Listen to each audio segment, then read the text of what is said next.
नमस्कार, मैं अनीता चौधरी और आप सभी का न्यूज अड्डा इंडिया पे बहुत बहुत स्वागत है। आज बात करेंगे भारत के उस कूटनीतिक जीत की जिसने भारत की शक्ति को, उसकी दूरदर्शिता को पूरे विश्व पटल पे रखा है और एक नए आयाम पे ले गया है। भारत का परचम इस कदर लहराया है कि आज अमेरिका भी भारत के साथ कदम से कदम मिलाने के लिए तैयार है। खासकर बात अब जब आतंकवाद की होती है तो विश्व का कोई भी ऐसा देश नहीं होता है जो भारत को अपना सलाहकार नहीं मानता है या उसकी नीतियों पे चलना नहीं चाहता है।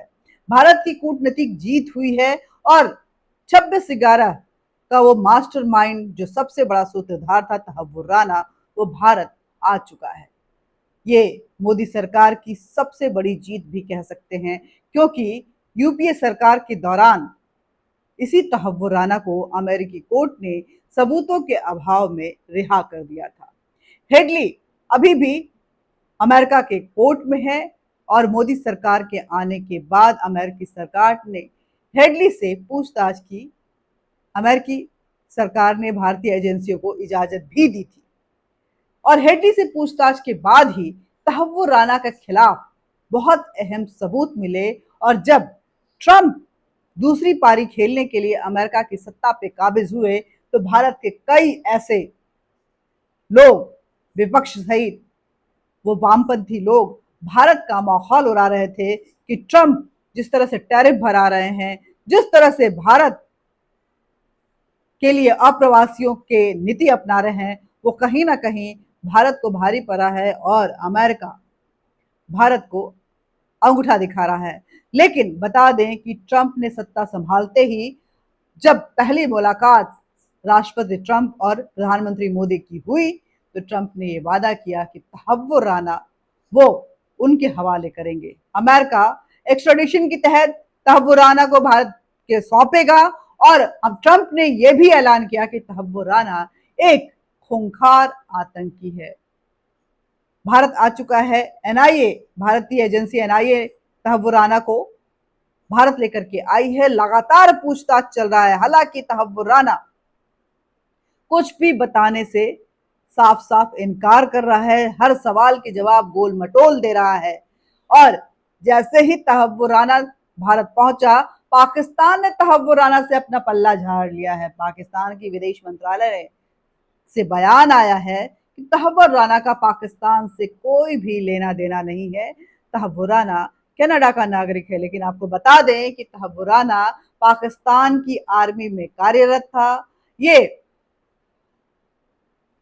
कर्नल पोस्ट पे पाकिस्तान की आर्मी में डॉक्टर की सेवा दे रहा था, मेडिकल डिपार्टमेंट में था।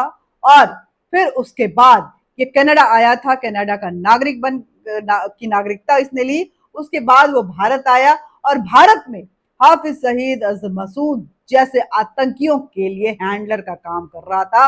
और साथ ही कई खुफिया जो जानकारी थी वो पाकिस्तान में अपने आकाओं को और आईएसआई को ये मुहैया करवा रहा था। तब यूपीए की सरकार थी, ये खुलेआम घूम रहा था, बॉलीवुड के साथ अपने संबंध बना रहा था और यूपीए की सरकार मुंह ताक रही थी।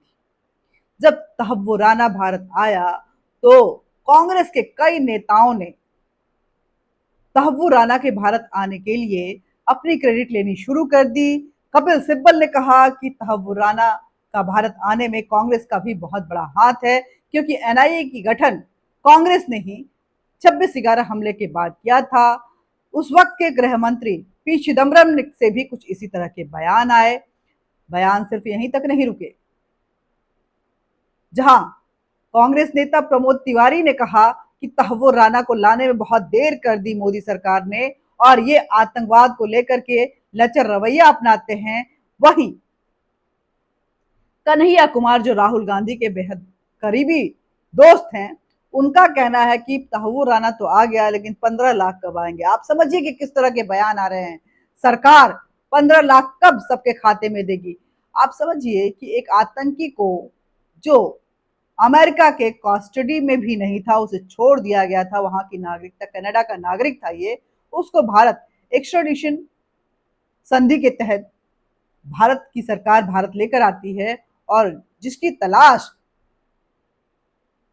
26/11 के हमले के बाद से ही भारत को था, उसके लाने पर कांग्रेस की तरफ से किस किस तरह के बयान आते हैं, ये बयान क्यों आ रहे हैं, ये भी हम आपको बताएंगे। लेकिन सबसे पहले जान लेते हैं कि तहव्वुर राना, जो कि पाकिस्तान आर्मी का पूर्व सैनिक था और आईएसआई और हाफिज सईद जैसे आतंकियों के लिए ये हैंडलर का काम कर रहा था। इसने बड़ी शातिर तरीके से अपनी पैठ मुंबई में बनाई थी। ये कई नामी गिरामी लोगों के साथ और बॉलीवुड के साथ अपने संबंध स्थापित कर चुका था। ये कॉलिन हेडली का बेहद खास बन गया दोस्त था और दोनों मिलकर भारत के खिलाफ साजिश रच रहे थे। कॉलिन हेडली जो कि जिम में आता था, उसने महेश भट्ट के बेटे से दोस्ती की और उसके माध्यम से ये दोनों सेलिब्रिटीज के साथ खुलेआम घूम रहे थे और पाकिस्तान को खुफिया जानकारी दे रहे थे। इस पूरे हमले को लेकर के भारत ने अब तक पाकिस्तान को 35 डॉजियर सबूतों सहित पेश कर चुका है, लेकिन पाकिस्तान की कोर्ट इन सभी तथ्यों को इनकार करती है। और यही नहीं, वो 10 आतंकी जो मरीन के रास्ते, समंदर के रास्ते बाहर घुसे थे, मरीन ड्राइव से वो घुसे थे, ताज, ट्राइडेंट्स और नरिमन पॉइंट्स को अपने कब्जे में लिया था। इन 10 आतंकियों से भी अपना पल्ला झाड़ा था। वो तो भला हो कांस्टेबल तुकाराम का, जिन्होंने कसाब को अपनी जान गंवाकर पकड़ा, और जब कसाब पकड़ा गया तो उसने जब राज खोलने शुरू हो गए तो ये बेहद चौंकाने वाले राज थे जो भारत को स्तब्ध कर रहा था।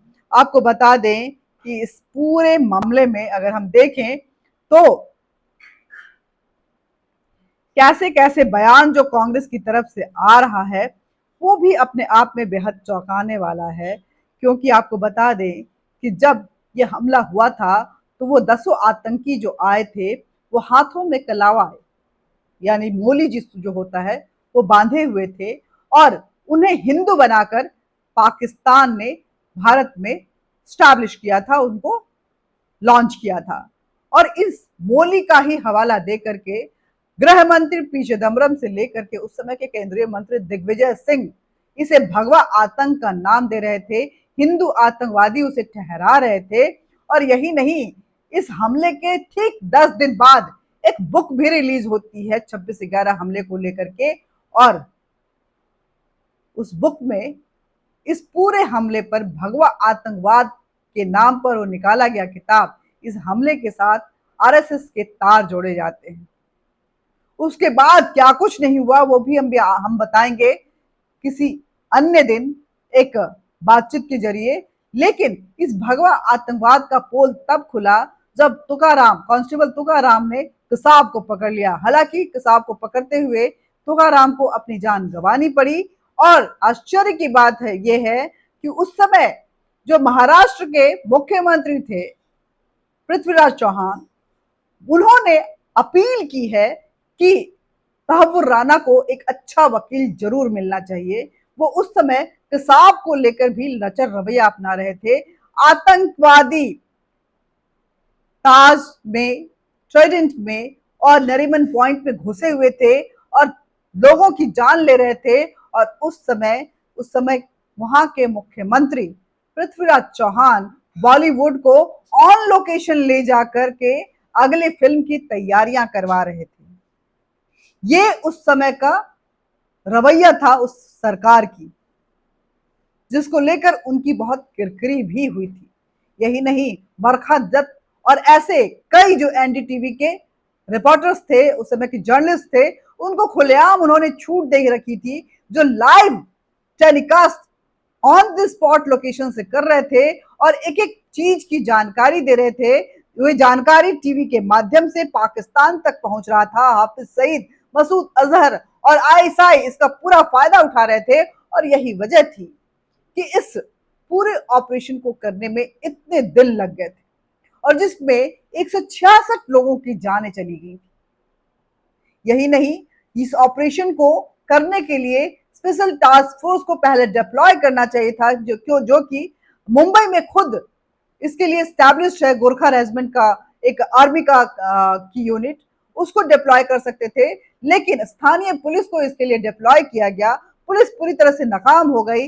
जब लगातार लोगों की जानें जाती रही तो एनएसजी को हवाई रास्ते से वहां उतारा गया, जिसकी जानकारी भी ये टीवी के माध्यम से बरखा दत्त, रवीश कुमार जैसे जो जर्नलिस्ट थे वो पाकिस्तान तक पहुंचा रहे थे, और उसमें हमारे कई एनएसजी के जवान भी मारे गए थे। इस पूरे मामले को अगर आप देखेंगे तो आगे नेक्स्ट एपिसोड में मैं आपको उन बातों से अगवा करवाऊंगी कि आखिर वो कौन था जो हवाई सुरक्षा जब मुहैया करवाई जा रही थी तो उसकी जानकारी पाकिस्तान को दे रहा था। उस समय में उस वक्त के प्राइम मिनिस्टर, प्रधानमंत्री कार्यालय की क्या रवैया थी ये भी हम आपको बताएंगे।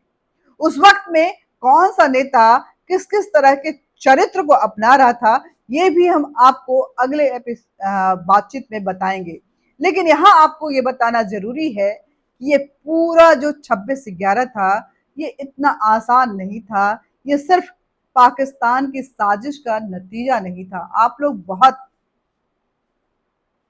अंदर से जब भी करकरे और इस तरह के मुंबई पुलिस के अधिकारियों की बात आती है तो हम वो शहीद हो गए इसको लेकर के बहुत दुख अपने अंदर लाते हैं, और दुख होने की बात भी है। लेकिन उसी करकरे ने कितना लचर रवैया अपनाया था इस ऑपरेशन को हैंडल करने के लिए ये भी हम आपको बताएंगे। करकरे की मौत धोखे से हुई। वो मारा नहीं जाने वाला था, लेकिन क्योंकि वो बच नहीं सकता था इसलिए मार दिया गया। वो 10 आतंकी हाथ में कलावा पहन के खुलेआम पाकिस्तान से समंदर के रास्ते मुंबई तक पहुंचते हैं और कोई भी उनको रोकने वाला नहीं होता है। पाकिस्तानी बोट आखिर कैसे भारतीय जल सरहद में पहुंची ये भी सोचने वाली बात है। जल सरहद में नहीं बल्कि वो मुंबई तक आती है और मरीन ड्राइव से पूरे शहर में घुसकर आतंक का वो नंगा नाच कर जाती है, जिसमें न जाने कई लोगों की जान चली जाती है। चाहे वो रेलवे स्टेशन हो, चाहे वो नरीमन पॉइंट हो, चाहे वो ट्राइडेंट हो, चाहे वो ताज होटल हो, ये सारी चीजें इतना आसान नहीं था।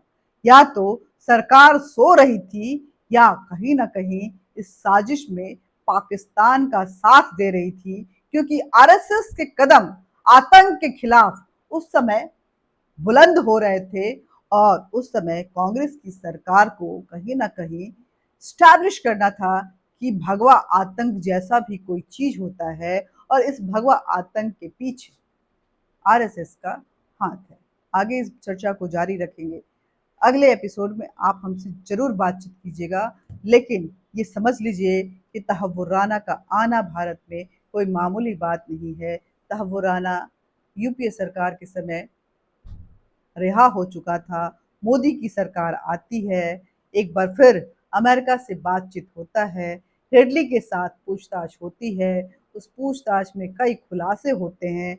अमेरिका से बातचीत करते हुए भारत फिर उस फाइल को खुलवाता है, और 2016 के बाद से ही ये कोशिशें शुरू हो जाती हैं। 2019 में एक गुप्त बातचीत प्रधानमंत्री मोदी की अमेरिकी सरकार के साथ होती है, और उस वक्त इस पूरे डॉजियर को अमेरिका के सामने पेश किया जाता है। लेकिन बाइडेन की सरकार सुस्त नजर आती है। उसके बाद ट्रंप आते हैं। ट्रंप के साथ मोदी के जो रिश्ते थे वो काम आता है। ट्रंप के सामने फिर ये बात रखी जाती है, और 2019 की ये कोशिशें जबरदस्त तरीके से जिसके पीछे भारत पूरी तरह से लगा हुआ था वो कामयाब होती है, और तहव्वुर राना भारत को सौंप दिया जाता है। भारत आया है तहव्वुर राना, कई राज अपने अंदर दबाए बैठा है। ये 18 दिन जो जुडिशियल कस्टडी में वो रहेगा ये उस पर भारी पड़ने वाले हैं। जैसे जैसे पूछताछ की सख्ती बढ़ेगी तहव्वुर राना के भी मुंह खुलेंगे, और जब मुंह खुलेंगे तो पाकिस्तान तो बेनकाब होगा ही। ना जाने ऐसे वो कौन कौन से तार जुड़ेंगे जो चौंकाने वाले होंगे। शायद वो महेश भट्ट भी हो सकते हैं, शायद और भी कई नामी गिरामी नाम हो सकते हैं, लेकिन दिल का दर्द उस वक्त के सत्तासीनों के सीने में साफ देखा जा रहा है। कोई उसके लिए वकील की मांग कर रहा है, तो कोई तहव्वुर राना को लाने में देरी का हवाला देते हुए सरकार को कटघरे में खड़ा कर रहा है। जय हिंद।